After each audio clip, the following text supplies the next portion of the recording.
Oi, Nádia, tudo bom? Boa noite. Daqui a pouco começamos aí a live com o Joanildo Silva, hipnoterapeuta baiano. Ô, gente, meu irmão. E aí, tudo certinho? Quinta-feira é a terapia, a live com o Caio Cobra. Vai ser punk, tá? Vai mandando aí com esse aviãozinho, Nádia, para as pessoas que tu conhece aí, convidando para essa live, tá? Que é importante saber, porque o tema dessa live é relação de conflitos entre o adulto e a criança interior, tá? A criança ferida. Oxente, menino, é verdade. Vamos lá, vamos esperar que o pessoal entre aí. Ai, pois é, daqui a pouco eu vou chamar Joanildo. Calma aí. Chamando aqui um aviãozinho pra ele se lembrar.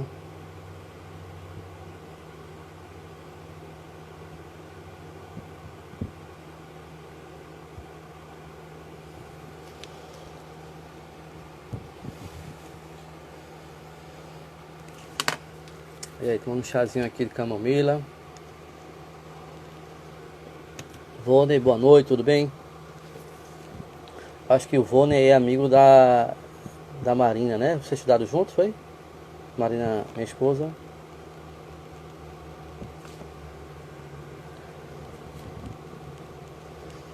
Daqui a pouquinho o Joanildo chega aí pra gente começar a nossa live, né? E o tema dessa live de hoje é sobre relações de conflitos entre o adulto e a criança sofrida que cada um de nós carregamos. Vamos lá. O Rony, Nádia. Daqui a pouco vão ter mais pessoas aí. Vamos esperar.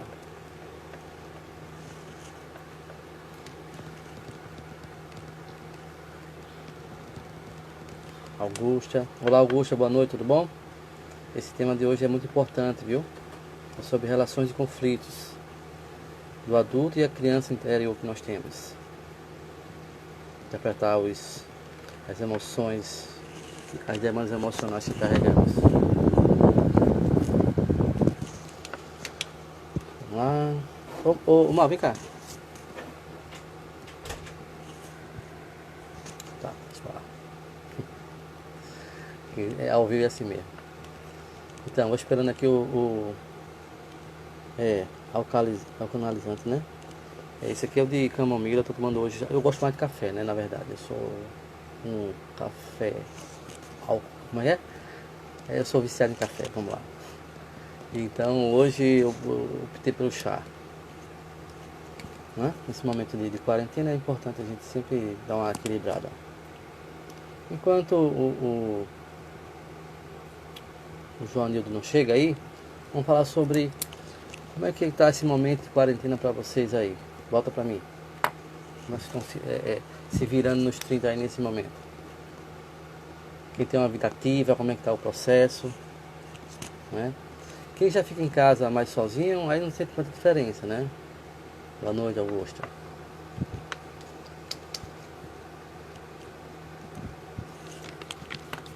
Vamos lá. O Joanildo tá por aí já. Pronto, o Joanildo chegou. O Joanildo tá presente. Vou chamar ele aqui agora.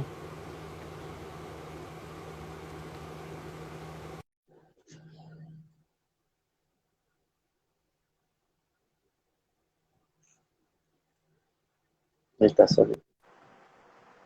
Boa noite, meu Olá, meu querido. amigo. Boa noite, Como é como que é você que vai? tá? Tudo bem?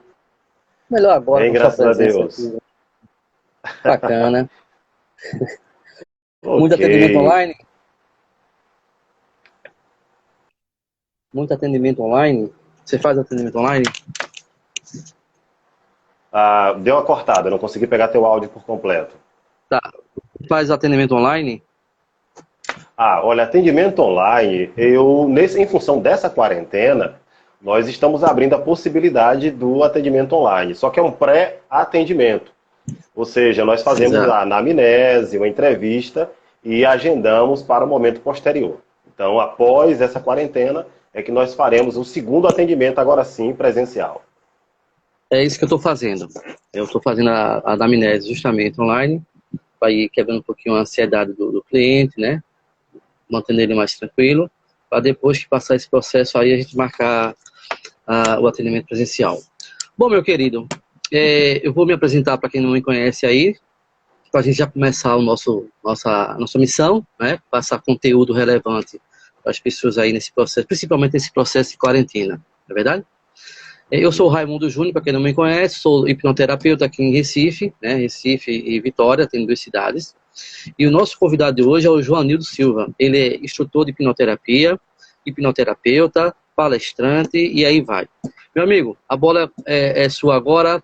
Passe suas credenciais aí, além dessas que eu já passei. Raimundo, é um prazer estar falando com as pessoas que estão ligadas ao seu Instagram. Nesse momento de quarentena, é interessante pensar, eu tenho dito isso a alguns colegas e alguns alunos que já passaram por nosso curso de hipnose, eu tenho dito o seguinte: independente do momento que nós estejamos vivendo, é importante utilizar todos esses momentos de forma positiva, ter uma perspectiva positiva. Então, mesmo na quarentena, as pessoas têm gerado conteúdo. Por exemplo, uma live como essa é uma oportunidade da pessoa conhecer um pouco mais sobre um processo de terapia, ou seja, mesmo estando em casa, mesmo não estando possibilitado de ter contatos sociais fisicamente com outras pessoas, as pessoas têm essa oportunidade de ouvir 2 profissionais que trabalham em estados vizinhos, são irmãos, né? E vão falar um pouco mais sobre como manter o equilíbrio emocional, independente de estar em quarentena ou fora de quarentena. Eu sou o Joanildo Silva, sou baiano, nasci numa cidade chamada Itaberaba, uma cidade pequena, 60 mil habitantes, atualmente moro em Camaçari, região metropolitana de Salvador. Sou formado em filosofia, né? Atualmente estou me graduando em Direito pela Universidade do Estado da Bahia e também em Psicologia pela Faculdade Metropolitana de Camaçari. Então, sou graduado em Filosofia, estou me graduando em Direito e Psicologia. Sou instrutor de hipnose, IPNL, então viajo um pouquinho pelo Brasil aí dando alguns cursos. Quem quiser conhecer melhor nosso trabalho, pode entrar, por exemplo, no YouTube, procurar lá Joanildo Silva, ou conhecer o nosso site, que é o superhipnose.com. E nessa oportunidade, em função do convite do nosso grande amigo aqui, vamos falar um pouquinho sobre os comportamentos que na fase adulta geram conflitos e que às vezes as pessoas não sabem identificar a origem desses comportamentos. Então, Raimundo, a bola está contigo e vamos nesse bate-papo com nossos companheiros dessa noite. Pois é, o tema da live de hoje chama-se relações de conflitos, né? Dentro de um adulto com demandas, existe sempre uma criança infeliz. E é sobre exatamente esse propósito de entender por que nós temos essas situações de pânico, de ansiedade, de depressão, né? Como é que isso acontece? Tem pessoas que acham que o problema é o problema. Foi porque eu me separei, porque eu perdi o emprego. Então acha que o problema começou ali. Mas na verdade começou muito lá atrás, né? A priori, a gente conhece que isso acontece geralmente no primeiro setênio, entre o momento que você está ali na barriguinha da sua mãe, até os 7, 8, 10 anos de idade. É o primeiro período que começa os primeiros eventos que causam, disparam essas demandas emocionais aí. E é com esse tema hoje que o Joanildo vai dar essa pincelada aí, né, um pincel de Van Gogh, para poder a gente aprender junto com ele também. Vamos lá, meu querido. Olha, quando nós falamos em relações de conflito, a primeira coisa que vem na nossa cabeça são as chamadas relações abusivas, né? Seja uma relação num casamento ou uma relação abusiva, às vezes até pai para com filho, ou no próprio ambiente de trabalho, ou na escola. Qualquer relação que diminua você quanto sujeito pode ser caracterizada como uma relação abusiva, mas a mais comum é no ambiente amoroso, ou seja, dentro de um casamento, namoro, noivado. É muito comum nós olharmos para a pessoa que é o abusador, ou seja, a pessoa que é mais agressiva, mais rude, que deprecia a outra. É muito comum nós olharmos para essa pessoa apenas com o olhar de acusador. Ou seja, a gente olha para o sujeito que num casamento, por exemplo, tem um comportamento mais machista, mais grosso, às vezes até agressivo mesmo, e nós, então, pontuamos que esse comportamento é indesejado, esse comportamento é errado. E, a depender do comportamento, ele pode ser criminalizado. Ele sai do âmbito familiar, ele pode ir para o âmbito civil e, a depender, até para a questão criminal. Quando nós analisamos apenas o comportamento, puro e simples, o ato em si, nós teremos apenas um olhar de acusadores. Ou seja, não, ele está errado, ele é um idiota, ele é um grosso, ele é um mal educado, ele... Pronto, ok. Só que esse olhar é um olhar muito simplório. Como assim? Esse olhar olha apenas o fato, apenas o acontecimento, apenas o fenômeno. E deixa de olhar o que há por trás desse fenômeno. Certo? No livro Serial Killer Made in Brasil, um livro brasileiro que é uma menção do serial killer Louco ou Cruel, que é um livro americano, tem uma frase de Freud que abre o livro, que diz o seguinte, que aqueles que praticam violência geralmente foram vítimas de violência em outro momento. Então, as pessoas que praticam algum tipo de agressão, seja ela verbal, física, qualquer violência, muito provavelmente ela também foi vítima de violência. Veja, essa minha fala não é para inocentar por completo a pessoa que tem um comportamento como esse. Não é isso. Mas isso é para que nós possamos lançar luz sobre esse comportamento e entender além do comportamento. Porque às vezes o próprio abusador, a própria pessoa que tem esse comportamento, ele sabe que é errado. Às vezes ele quer modificar o comportamento, mas aquilo está tão entranhado em seu jeito de ser, que ele não consegue sozinho. E às vezes, até para salvar o relacionamento, o casal encaminha essa pessoa para um processo de terapia, para que aí sim encontre a raiz dessa demanda, a raiz desse problema, porque ele se comporta assim. Eu estou fazendo esse preâmbulo para que quem esteja nos ouvindo possa perceber que nós precisamos ter um olhar mais sensível, não apenas para a vítima, mas também para o agressor. O agressor também precisa de acompanhamento. E é isso que nós vamos falar nessa noite. Perfeito. Perfeito. Nós estamos falando aqui sobre a questão de causador de algum trauma, né, e uma vítima daquele trauma, né? A gente compreende também que a gente amadurece no entendimento a partir que a gente compreende que nós não somos responsáveis pelo que fizeram conosco, né? Nós somos responsáveis a partir daquele momento que a gente sabe, compreende, e aí para frente a gente tem que assumir a nossa própria vida, procurando terapia, aprendendo no esforço, na persistência, né?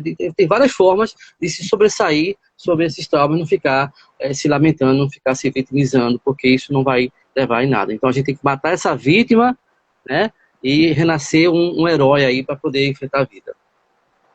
Perfeito, Johnny. Na nossa construção psíquica, e aí vale dizer o que é psiquismo. Psiquismo é a estrutura mental que nós temos e que começa a ser construída a partir da nossa infância.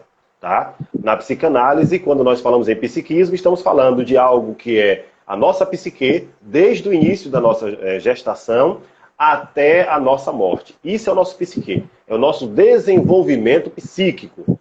Só que existe um período nesse desenvolvimento que ele está mais exposto. Ou seja, esse desenvolvimento ele pode sofrer várias influências. E aí Freud ele vai classificar 5 fases, que são as fases do desenvolvimento da personalidade. A fase oral, a fase anal, a fase fálica, a latência e a fase sexual. Essas 5 fases, elas sofrem influência do mundo externo.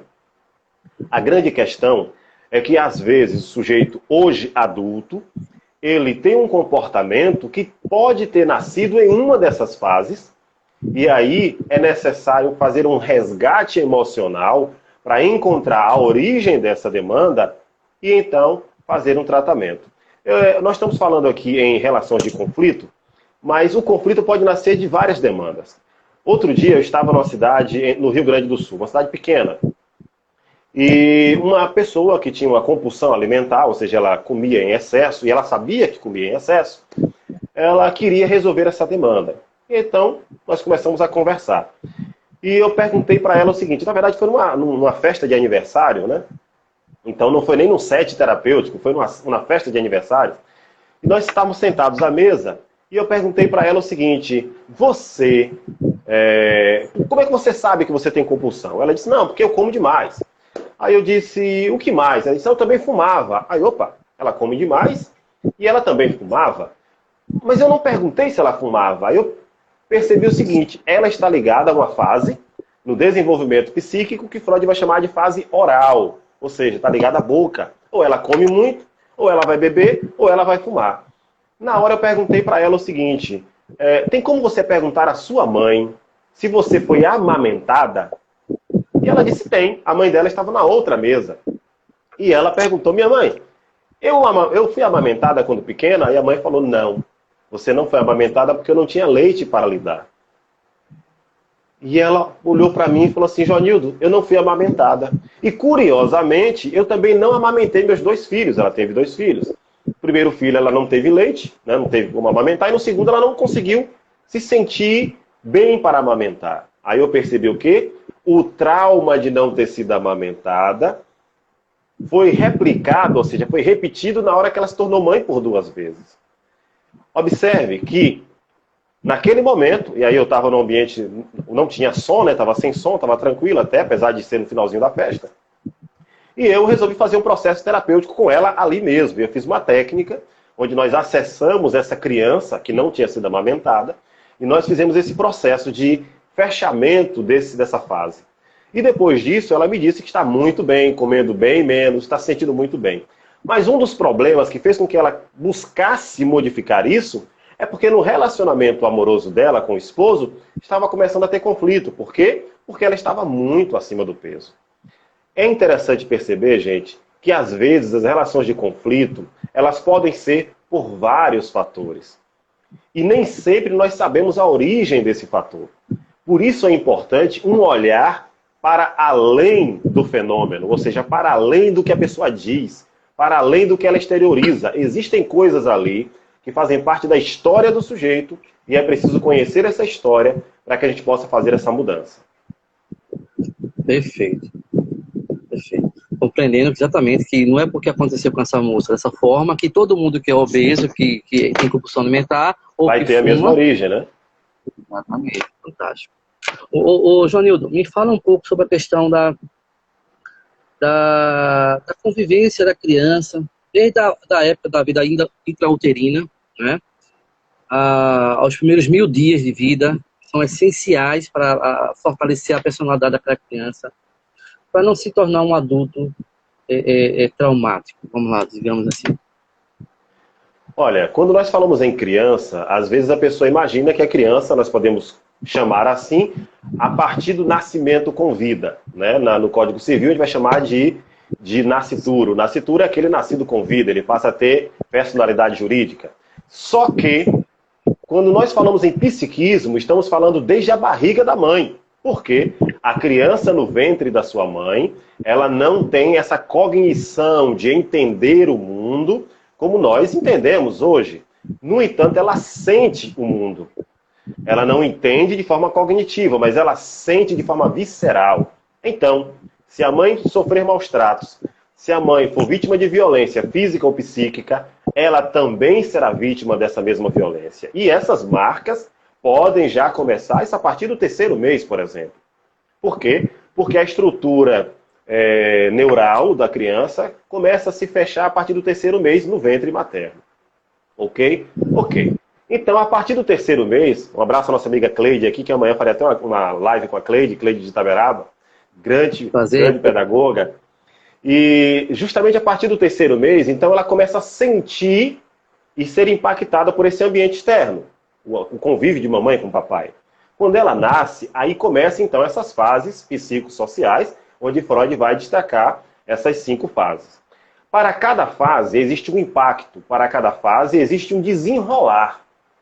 Se a pessoa, por exemplo, foi impactada por um trauma, e vale dizer o que é um trauma, gente? Trauma é tudo aquilo que promove uma cisão, é tudo aquilo que promove um corte, tá? Se você pega o seu ferro e coloca em cima de uma blusa e você tira depois de muito tempo, você queima, você provoca um trauma, uma cisão, tá? Então, se essa criança sofre um trauma, um impacto emocional de 1 a 2 anos de idade, fase oral, 1, 2, 3 anos, é muito relativo isso, ela pode ter problemas no futuro que estão relacionados à questão do alcoolismo, à questão do uso de drogas, à questão de compulsões diversas, ok? Ok, se ela sofre um trauma dos 2 a 5, mais ou menos, que vai ser a fase anal. Então, ela pode ter outros problemas, tá? Porque essa criança pode, por exemplo, criar uma personalidade não só extremamente narcisista, mas uma criança controladora, uma criança masoquista, ou seja, um adulto masoquista, sadomasoquismo, vem nessa fase de 3 aos 5 anos. Se ela tem um trauma dos 5 aos 7, 8 anos, que ela está fechando o seu édipo, ela pode ter problemas, por exemplo, em se identificar na questão da sua sexualidade. Por quê? Porque é nesse momento que ela vai observar qual é o seu édipo. E aí eu recomendo, para quem gosta de ler sobre sexualidade, eu recomendo o livro de J.D. Násio, Édipo, o complexo do qual nenhuma criança escapa. É um livro muito bom, de ótima leitura. Então ele vai fechar o seu édipo nesse período. Se ele passou dos 7 anos e vai então dos 7 aos 10 anos de idade, mais ou menos, ele de 10, 12 anos de idade, ele deveria entrar na latência, certo? Latência. O que é latência? Ele sossega, ele não sente desejo sexual. É uma criança que ele não sabe que vai namorar com a menina ou com o menino lá na frente. Ele não tem esse desejo. A criança de 8, 9, 10 anos, ele não sabe essas questões. Pelo menos não deveria. No entanto, se ele sofreu um impacto, ele pode criar uma perversão. Como assim? O que é uma perversão? Perversão é um desvio da sexualidade. Por exemplo... Agora só à vontade. Sobre isso aí. Que tipo de impacto seria esse, para ficar um pouquinho mais claro para as pessoas entenderem? Pronto. Se a latência é o período onde ele não deveria ter contato sexual, ou seja, olha, veja bem, no período oral, a sexualidade da criança está na área erógena, na boca. Ou seja, a criança quer mamar não é só por causa do seio que tem o leite, mas é porque aquilo excita essa região. Então ela sente prazer por sugar. Por isso, quando a mãe tira o peito, a criança pega um bico, a criança pega uma fronha, a criança pega o dedo, porque fazer esse sugar faz bem. Ele sente prazer com isso. Na fase anal, ele faz o cocôzinho dele. Ele sente que aquilo é bom. E os pais falam, parabéns, Joãozinho fez cocô. Ele sente que é bom fazer aquilo. Na fase, então, que ele tem a fase fálica, ele sente que a sexualidade está na região erógena. Certo? Então, às vezes, o menino quer pegar no pintinho. Por quê? Porque ele se sente excitado pegando ali. É sexualidade. Quando Freud falou sobre isso, isso foi um escândalo. Mas isso existe, gente. Quando ele entra na latência, 7, 8 anos até os 10, 12 anos, ele deveria não ter contato com sexualidade. Ou seja, ele deveria não ter contato com nada. Ele deveria ficar o quê? Ali, ó, quietinho, como a gente chama aqui na Bahia, no banho-maria. Só que, se alguém tocar nessa criança, tocar, que eu digo, com cunho sexual, se essa criança vê o ato sexual, e cuidado, pai e mãe, não permita que seu filho veja o ato sexual. Ah, mas é claro que eu não vou deixar. Às vezes você deixa sim. Se você deixar a criança no quarto e você vai ter sua relação com sua esposa, a criança pode ouvir. E ela vai fantasiar aquilo, mesmo em sonho. Você não sabe se ela está dormindo. Então, não é bom que a criança esteja no mesmo quarto dos pais. Às vezes a criança dorme na mesma cama que os pais. Isso não é bom. Mas vamos lá. Então, se a criança for provocada, instigada, tocada ou violentada nesse período, isso pode desenvolver uma perversão. E com a perversão? A perversão é um desvio, é uma mudança do objetivo sexual. Então, ao invés da garota se sentir excitada com o seu objeto de desejo, e aqui eu vou ser muito flexível, porque eu não posso dizer que a garota vai se sentir excitada apenas pelo menino, porque às vezes ela pode, no édipo invertido, sentir-se excitada pela menina. Então, se a garota tem no seu objeto de desejo a sua parceira ou parceiro, através da sua genitália e os seus órgãos, se ele for tocado ou mexido nesse período da latência, ele muda. Muda o quê? O objeto. O objeto não será mais o seu amado, a sua amada. O objeto agora será outra coisa. Por exemplo, pessoas que têm fetiche por pé, pessoas que têm fetiche por calcinha, pessoas que têm fetiche por voyeurismo, tem que ver pornografia para poder se sentir excitado, pessoas que têm feitiço por múltiplos parceiros. Isso são perversões. E veja, quando eu falo perversões, não tem a ver com o aspecto moral, tem a ver com o aspecto psicanalítico. Ou seja, ele muda o seu objeto de desejo. Seu objeto de desejo, ao invés de ser seu parceiro, se torna uma outra coisa. Ele só sente prazer com outra coisa. E aí, vale dizer, se uma perturbação como essa ocorrer nesse período, a pessoa perde a capacidade de amar. Veja, a pessoa tem seu parceiro ali do lado, mas ele não consegue dar prazer ao seu parceiro. Não é essa a sua felicidade. A sua felicidade é promover prazer para si. Ele se torna extremamente egocêntrico. O parceiro é apenas objeto do seu desejo. E aí gera uma relação de dor e sofrimento para seu parceiro. Por quê? Porque seu parceiro percebe que ela deixa de ser pessoa e ela se torna só um objeto. Perceba que quando passa dessa fase, chega lá uns 13, 14, 15 anos, agora sim é que a criança, no caso já um adolescente, terá o início da fase sexual. Para Freud, é a partir dessa idade que ela começará a descobrir a sexualidade. Então, estou colocando de forma didática para você perceber que, às vezes, o seu marido, às vezes, a sua esposa, às vezes, seu namorado, alguém que está se relacionando com você, tem um comportamento diferente do que você acha ser convencional ou normal, porque ele pode ter sido vítima de um trauma em uma dessas fases. Perfeita explanação, João Nilton. Perfeito, perfeito, perfeito. Pessoal, essa pausazinha aí agora, alguém tem alguma pergunta em relação a esses assuntos que foram abordados agora? Tá tranquilo? Se estiver tranquilo aí, aperta esse coraçãozinho do lado, né? E vamos dar seguimento aí a essa aula aí do nosso amigo, que tá fantástica. Alguém tem alguma pergunta sobre esse assunto? Ok. Então, se não tem pergunta, vamos ajudar aí nossa live, apertando esse coraçãozinho aí, para poder ela ter uma relevância bastante interessante para o Instagram, tá bom? Então, querido, pode dar um seguimento aí no seu raciocínio aí, das suas conclusões. Pois bem, então, hoje a pessoa casa, está se relacionando com seu marido, namorado, seu noivo, e ele percebe que a relação é conflituosa. É importante observar o que está gerando o conflito. O que no comportamento do seu parceiro ou parceira está disfuncional. O que é que nós chamamos de disfuncional? Disfuncional é tudo aquilo que não é funcional. É tudo aquilo que não faz bem para aquele comportamento. Por exemplo, uma pessoa que tem unicofagia. Unicofagia é o hábito de roer unha. Olha, roer unha não é um hábito bom. Então isso é disfuncional. Por quê? Porque nós não nascemos para roer nossas unhas. Então, isso é um hábito... ok. Então esse é um hábito disfuncional. Ou seja, o hábito disfuncional é tudo aquilo que foge da normalidade. É tudo aquilo que de algum modo é agressivo para o seu comportamento. Tá? Então quando você observar que a pessoa tem um comportamento disfuncional, por exemplo, meu marido bebe e quando bebe ele perde completamente a razão. Opa, então ele está tendo um comportamento disfuncional, porque geralmente as pessoas bebem e continuam tranquilas. Então se ele bebe e sai da normalidade, ele precisa buscar um apoio.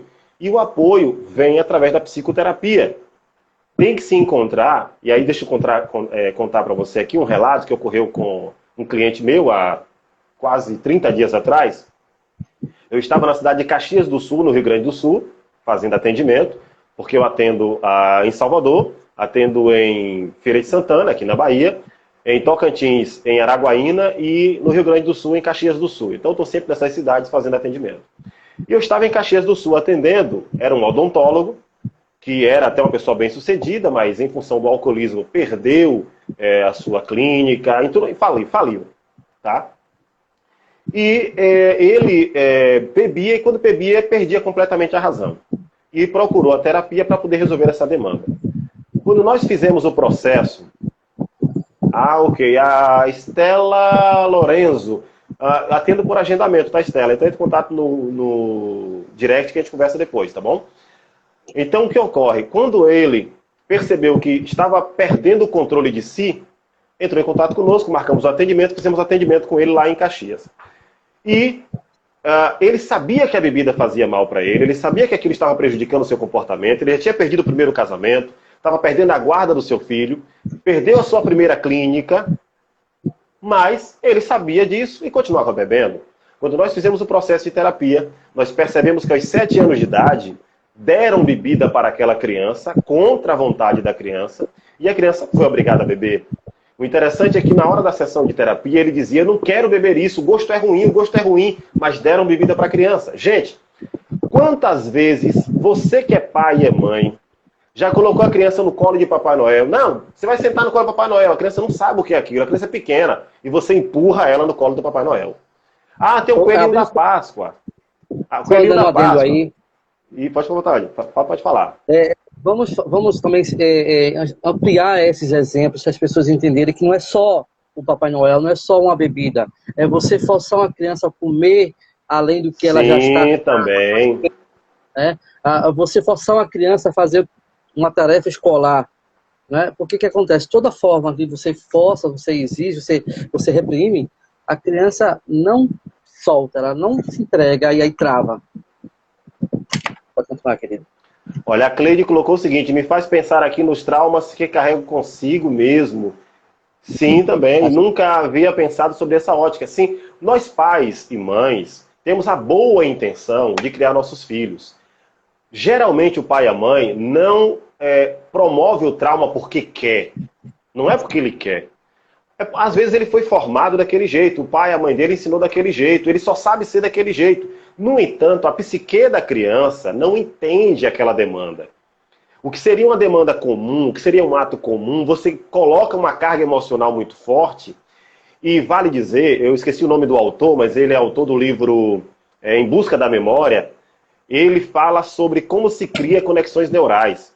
E ele diz o seguinte, uma memória de curto prazo ocorre no neurônio apenas digamos assim, uma produção química dentro do próprio neurônio.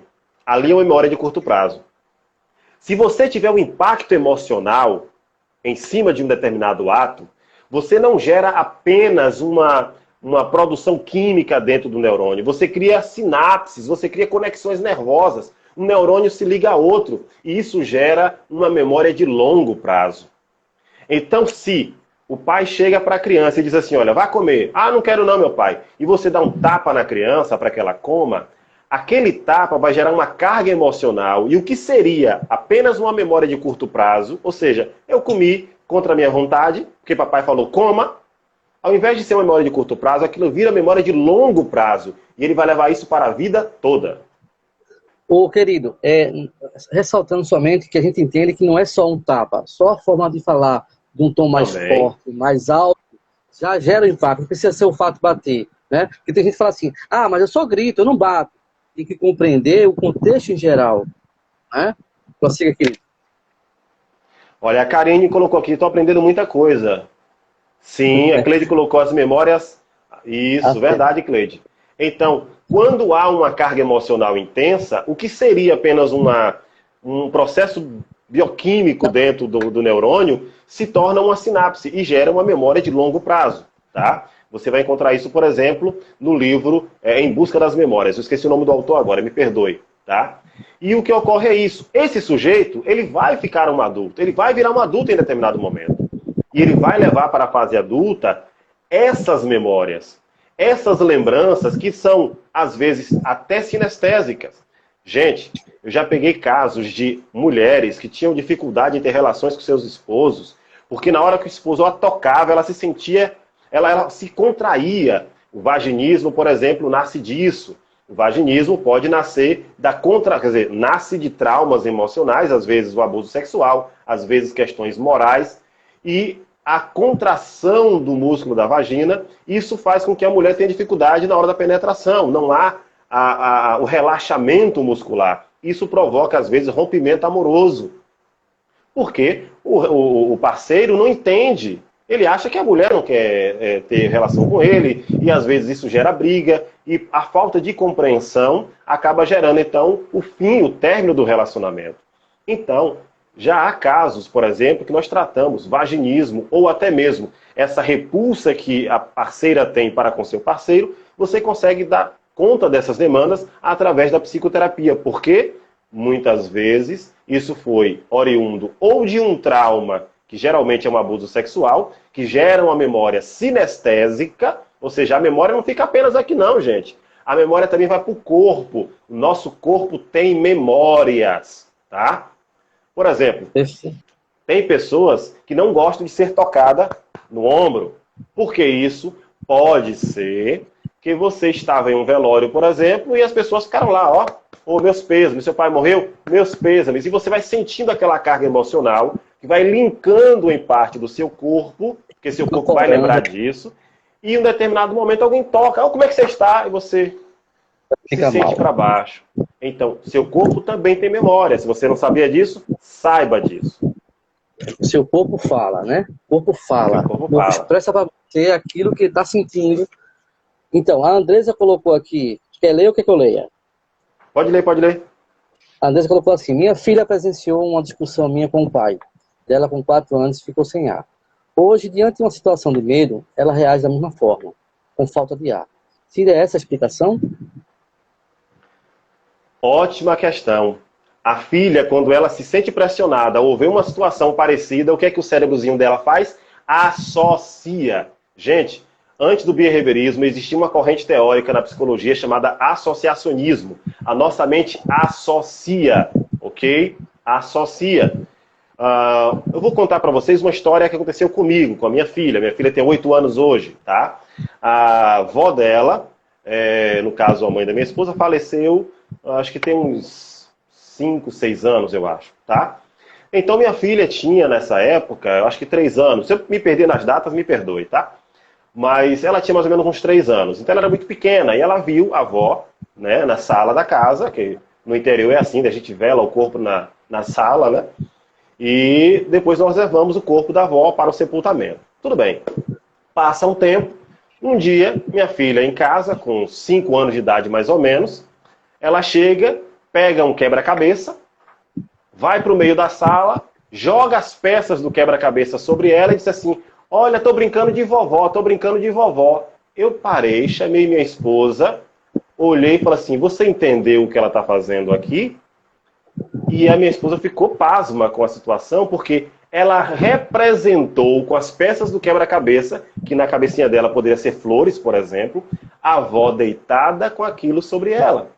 Veja, e aí eu disse para minha esposa: olha, não vamos mexer nisso agora, vamos aguardar para ver como ela representa isso no futuro. Se isso vai impactar ou não no futuro. Mas observe, a criança não entende o que está acontecendo. Para ela aquilo é uma brincadeira. Para ela aquilo é: eu estou brincando de vovó. Essa criança que viu os pais brigando, naquele momento, o que, que a criança quer? Quer socorrer a mãe, quer apartar aquela briga, não quer deixar papai e mamãe brigar. O que é que ela faz? Naquele momento sentiu falta de ar. A falta de ar, gente, veja, não é que a criança ficou asmática ou coisa assim, não. A falta de ar foi um mecanismo de defesa que o cérebro criou para dizer assim: se eu sentir falta de ar, eles param de brigar. Eles vão me socorrer. E a criança sente falta de ar. Foi o jeito que ela achou para parar a briga. Todas as vezes que alguém brigar com ela, se ela não passar por tratamento, óbvio, né? Todas as vezes que alguém brigar com ela, ou ela se sentir pressionada, ela pode fazer um vestibular e ter falta de ar. Por quê? Porque se ela se sentir coagida, pressionada ou tensa, o cérebro dela vai lembrar desse primeiro episódio e ela vai replicar a mesma coisa. Por quê? Porque a emoção não tem idade. Essa mente não sabe a idade. Ela vai sentir aquela mesma carga emocional. Então, eu aconselho que busque apoio para que sua filha possa se livrar disso o mais rápido possível. Pois é, e só estendendo mais a questão, entenda, gente, isso está relacionado também a alergias, lactose, alergia a insetos, isso aí está tudo relacionado a uma forma de o corpo se comunicar em questões de zona de perigo, né? Luta ou fuga. Então, você fala assim: toda vez que eu levo meu filho para casa da minha avó, lá no sítio, o bichinho fica todo irritado, né? Por causa dos insetos. Mas isso está relacionado que aquele ambiente não está sendo legal para ele. Né? Toda vez que chega lá, é uma forma de: opa, tem que sair daí. Confere, amigo, não é assim que funciona? Com certeza, ou seja, o corpo começa a reagir como sendo uma forma de sair dali. É um mecanismo de fuga, gente. É um mecanismo de fuga, tá? Então, é importante observar os sinais. O nosso corpo fala, o nosso corpo dá sinais de que ele está bem ou não está bem, tá? Aliás, eu até recomendo, para quem não conhece, uma autora muito boa, eu tenho 2 livros dela, chamado Cristina Cairo, o volume 1 e o volume 2. Ela fala sobre a linguagem do corpo, como o corpo se expressa. Metafísica. Isso. Certo? Então, por exemplo, uma pessoa que... um exemplo. Vamos imaginar que você tá ouvindo alguém que você não suporta. Essa pessoa fala ao seu ouvido e você não suporta mais. O que é que acontece? Seu inconsciente, para lhe proteger, vai criar em você uma dor de ouvido. Vai tapar o seu ouvido para que você não ouça mais aquilo que incomoda ele. É mecanismo de defesa. Seu corpo reage. Seu corpo foi feito para viver em equilíbrio. Se algo estiver perturbando esse corpo, ele vai bloquear aquilo. E às vezes o corpo adoece para nos dar sinais de que alguma coisa está errada. Exatamente. E quanto mais o esforço consciente para resolver essas demandas, menos resposta inconsciente. Não é verdade? Porque a emoção se trata com a emoção. Né? Tem uma pergunta aqui bastante pertinente aqui. Deixa eu ver. Tá. A Andressa colocou aqui, só para reforçar. Fantásticas explicações. Minha filha faz terapia desde o meu divórcio há 8 anos. Hoje ela tem 11. Bacana. A Clédia colocou aqui um momento maravilhoso. E Estética colocou aqui. Transtorno bipolar pode ser mecanismo de defesa? Olha, falamos já, mas deixa eu completar aqui, é que a Andressa colocou, a Andressa que falou sobre a filha. Olha, justamente o que eu disse, tá vendo? Ela não é asmática, inclusive, quando ela vê uma discussão, reage assim e pede desesperada para parar. Percebe? Pois é. Ela usa agora a falta de ar como mecanismo de defesa. Gente, essa criança, quando chegar à fase adulta, ela pode acabar desenvolvendo isso como um mecanismo de defesa para todas as vezes que alguém brigar com ela, ela tem falta de ar, tá? Ela pode se sentir pressionada, vamos imaginar que ela faça um curso de direito, aí vai fazer a prova da ordem, passa mal, porque se sente pressionada. Se ela for fazer um concurso, na hora do concurso, passa mal, porque se sente pressionada. Então tem que tratar isso antes, para que não venha a se tornar uma coisa frequente no futuro, tá? O transtorno bipolar, é interessante observar o seguinte: nós, seres humanos, nascemos normais, nascemos perfeitos, nascemos sem doença, ok? Nossa psique nasce estruturada, veja bem, com raras exceções. Só vai haver uma desestruturação do psiquismo se houver o que a psicanálise chama de cisão egóica. O que é uma cisão egóica? O que é o ego? O ego é digamos assim, o mediador entre o id e o superego. O superego é o mundo externo. São as pressões externas, a briga de papai e mamãe, é o mundo, é a política, é tudo que está fora de mim. O id é meu desejo, eu quero fazer o que eu quero, sim, eu quero buscar meu prazer, ok. E o ego é o choque do id com o superego. Então, ele é o Joanildo que dá para ser. Ou seja, é o Joanildo social, é o Joanildo que mantém um equilíbrio entre buscar o prazer e fazer a vontade dos outros. Só que esse ego vai se moldando a partir do início da nossa infância. Então, papai e mamãe falam, tem que comer sim. E a criança não quer comer, ela quer comer outra coisa. Então, entre a vontade dela e a vontade do papai e da mamãe, ela busca um meio termo, ela come só um pouquinho. Esse só um pouquinho é o que o ego dela permite. Certo? Então esse ego vai se moldando, veja bem. Só que esse ego, ele sofre. Por que ele sofre? Ele sofre porque ele não faz só a sua vontade, que seria o id, e ele sofre porque tem um outro, que é o mundo externo, que está pressionando ele. E ele também não pode fazer tudo que o mundo externo manda. O problema é que, a depender da pressão desse mundo externo, a depender do impacto emocional, esse ego ele promove uma cisão. Como assim uma cisão? Esse ego se rompe. É como se o sujeito, a personalidade dele se fragmenta. Isso acontece muito, pessoas têm múltiplas personalidades. Eu aconselho, quem gosta de filme, por exemplo, tem um filme muito bom, você encontra no YouTube, chamado As Três Faces de Eva. As Três Faces de Eva. Ou Fragmentado, por exemplo, que está muito comum, que é mais recente. Quando o ego se rompe, o sujeito passa a ter múltiplas personalidades. Ele tem que achar modos de viver que não é ele mesmo, ele cria vários personagens, tá?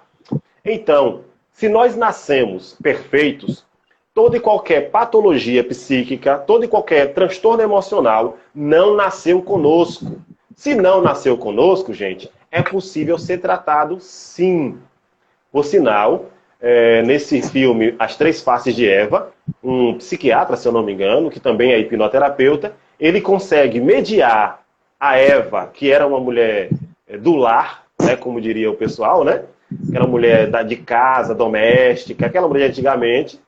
E tinha a Eva que era louca, que queria curtir sua vida, só prazer, só id. E ele consegue, nesse processo de terapia, juntar essas duas Evas e criar uma terceira, que é o ego, que é essa Eva que dá para viver em, digamos assim, combinando o seu desejo e a vontade alheia. Então, no processo de terapia é possível ajudar as pessoas a se encontrarem e buscar a melhor forma de viver, que nós merecemos viver bem, né, gente? Exatamente. Porque nós somos programados a partir do momento que a gente compreende que o ser que está na barriga da mamãe, a partir dos 3 meses, começa a pegar a sensação da mãe, a partir dali, até a fase inicial da adolescência, até pega todos os padrões, comportamentos e hábitos da família, né? Então, às vezes, fica dentro daquela caixinha ali, achando que tudo é limitado, tudo tem que ser daquela forma, porque papai e mamãe foi assim, porque vovó foi dessa forma. Então, eu vou contar até uma historinha que foi interessante aqui. Tem uma moça que era casada e ela estava fazendo um bolo, e o esposo observou que ela estava com o forno aberto. E ele chegou para ela e falou assim: por que você está fazendo esse bolo com esse forno aberto? Ela falou assim: sei lá, minha mãe fazia assim direto. A sua mãe? Então vamos perguntar para ela, porque ela faz o bolo com o forno do fogão aberto. E aí ligaram para a mãe, e a mãe disse: rapaz, eu fazia isso porque minha mãe, sua avó, fazia bolo com a tampa do forno aberto. Então vamos perguntar para a vovó. Então foram perguntar para a vovó porque a vovó fazia bolos com a tampa do forno aberto. E quando perguntaram a senhora lá, ela falou o seguinte: eu fazia porque meu fogão era pequeno.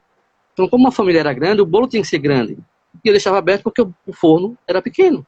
Então, o que acontece? Repetindo padrões inconscientemente, porque a família fazia dessa forma.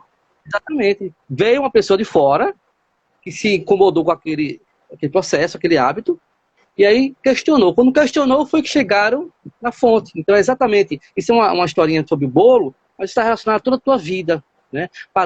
Padrões sobre dinheiro, sobre homem, sobre mulher, sobre família, sobre tudo na sua vida.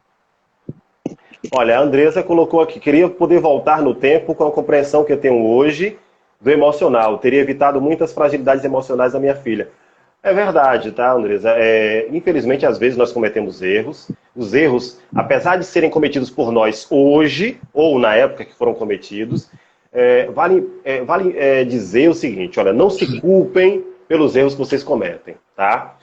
Porque parte dos erros não são seus. Ou seja, são do você, não de hoje. Claro que quem está do seu lado vai dizer que você está errada ou você está errado porque você se comporta assim. No entanto, gente, o livre-arbítrio, gente, é um engodo. Não caiam nessa história de... Não existe livre-arbítrio. Ninguém é livre. Você está preso às suas lembranças. Ninguém faz as coisas porque simplesmente quer. Você faz porque, querendo ou não, você aprendeu a fazer assim. Elis Regina fala muito bem da somos os mesmos e vivemos como nossos pais. Nós aprendemos a ser assim, tá? Não! Uma certa vez eu estava conversando com um amigo, ele é de uma igreja bem tradicional, e eu perguntava a ele: rapaz, você não usa bermuda não? Você não usa um short? Ele disse: não, eu uso calça, só uso calça. Aí eu falei: por quê? Não, porque eu gosto.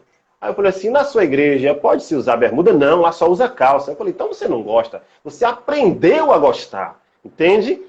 Então, às vezes, nós achamos que o nosso comportamento, eu errei porque eu sou burra, eu sou burro, eu deixei meu relacionamento acabar. Não, calma, não se culpe. Você foi o que deu para ser. Você é vítima de suas lembranças, você é vítima de sua história. E parte da sua história não dependeu de você, foi de outras pessoas que influenciaram você. Claro que se você fizer um processo de terapia, você vai voltar a essas lembranças com a capacidade emocional que você tem hoje. E você vai ajudar aquela criança a se resgatar. tá? Por exemplo, essa jovem, essa menina que tem agora 11 anos, ela agora tem outra capacidade de entendimento, de percepção. Ela poderia fazer um processo de regressivo? Eu não faço regressão com criança de 11 anos, a gente usa uma outra metodologia. Mas se ela chegar aos 15, 16, 17 e ela ainda estiver se queixando disso, desse mesmo padrão de comportamento, dá para fazer um processo de regressão e resolver. Ah, mas com 11 não resolve? Não, resolve, mas a gente usa outro mecanismo. Tá? É possível tratar sim. Perfeitamente. E o fato de você falou assim, ó, voltar ao tempo com essas compreensões de hoje, não teria evitado. Sim, você teria evitado um lado, confesso. Mas entenda, ninguém está livre, né, de trauma. Ninguém está livre, porque não depende só de você. Né? O universo é escola, é família, é todo mundo. Então, assim, claro, você evitaria um certo desconforto, como esse, por exemplo, mas vinha um outro. Então, entenda, aceite a situação, você compreende que hoje você só tem essa compreensão porque você passou pelo processo, né? Isso te fortalece, deixa você mais maturidade para compreender, e a partir de agora, sim, a partir de agora, compreendendo tudo isso, aí sim, se você permanecer no mesmo padrão, aí você está sendo irresponsável. Correto, Johnny? A Estela Lorenzo colocou o seguinte: quando a pessoa é antissocial ao ponto de se incomodar com estar no ambiente com outras pessoas desconhecidas e se sente ameaçada, qual pode ser a origem disso? Opa, Estela, uma das coisas mais naturais no ser humano é o medo. O medo é um instinto base da nossa sobrevivência, tá? Paul Ekman, por exemplo, que é um psicólogo que estuda o comportamento humano e as características, as emoções básicas do ser humano, ele traz lá que o medo é uma das emoções básicas. Básicas. A criança pode até não entender nada, mas ela tem medo, certo? Se você chegar perto dela com algo que ela acha estranho, ela vai se incomodar, ela vai ter medo. Medo é o instinto natural. Então, quando você está num grupo grande de pessoas e você se sente ameaçado,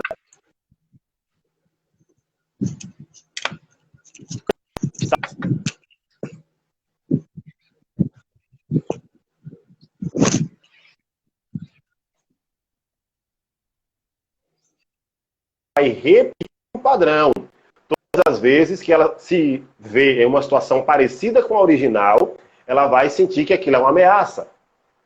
Às vezes, essa ameaça não é nem uma ameaça real, mas a criança entende que é real, tá? Então, se no momento que você, como criança, vivenciou algo que te deixou em perigo,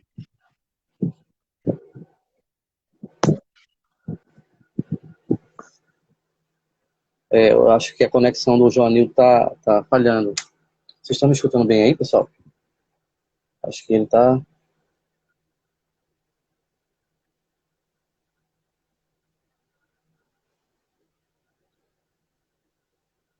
Isso mesmo, Cleide. Se a gente pensar... Vocês estão me escutando ou a minha também travou?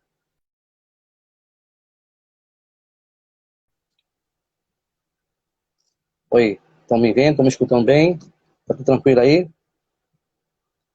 Ok. Ô, Andresa, você está me escutando, Andresa? Ok, mãe. Ah, isso. Daqui a pouco ele volta. Deixa eu ver se ele está por aqui já. Daqui a pouco ele volta, tá bom? Deixa eu só ver aqui uma pergunta da... Nossa capacidade de superação é incrível quando identificamos esses desconfortos, conseguimos progredir. Isso. Verdade. A Cleide, eu sempre digo que aqui que errado seria eu repetir padrões se hoje eu sei as consequências disso. Precisei romper com muitas crenças. Exatamente. A gente aprendeu na dor ou no amor, né? E normalmente a gente aprende mais na dor. A dor ensina a parir, não é verdade?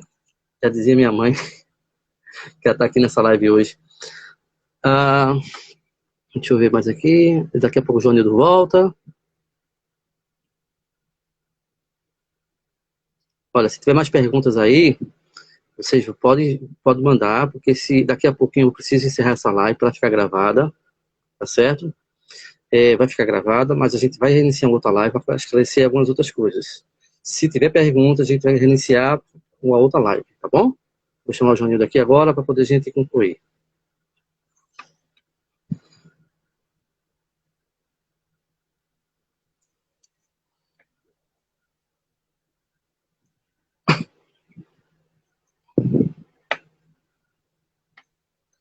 Então, Pronto, estou de volta. Eu acho que o Instagram que derrubou aqui a nossa live. olha só pegar essa adendo aí. Daqui a 3 minutinhos eu preciso encerrar essa live, tá bom? Para que a gente reinicie uma outra para esclarecer alguns pontos, se alguém tiver dúvidas ou perguntas, ok?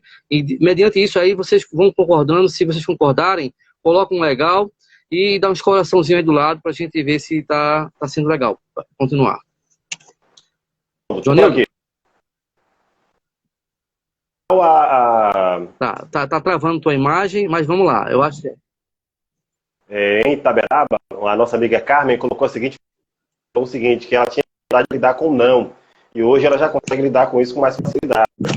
O não, gente, é difícil realmente lidar com o não. Nós temos pouca capacidade de frustração, porque às vezes nossos pais nos preparam para a vida sempre dizendo que quando alguém diz não para a gente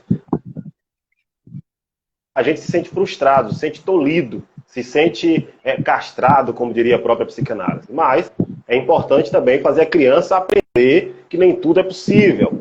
Quanto mais os pais ensinam a criança a lidar com o não, mais fácil vai ser ela lidar com a frustração. Tá? Nós temos uma coisa dentro de nós que nós chamamos de pulsão de vida e pulsão de morte. A pulsão de vida é a busca do prazer. A pulsão de morte é a retirada dessa energia. Então, o que acontece? Joanildo, só uma pausa. Eu amava, eu perdi aquilo que me fazia bem. Joanildo, só um segundinho. Como tá travando essa parte do Joanildo, eu vou encerrar essa live, que tá faltando só 2 minutinhos para encerrar, tá? Para ficar gravada. E a gente vai reiniciar essa live para continuar o assunto. Pode ser, Joanildo? Mais um pouquinho? Bom, vou chamar ele na outra live, tá bom? Então vou encerrar isso aqui agora, a gente vai para uma outra.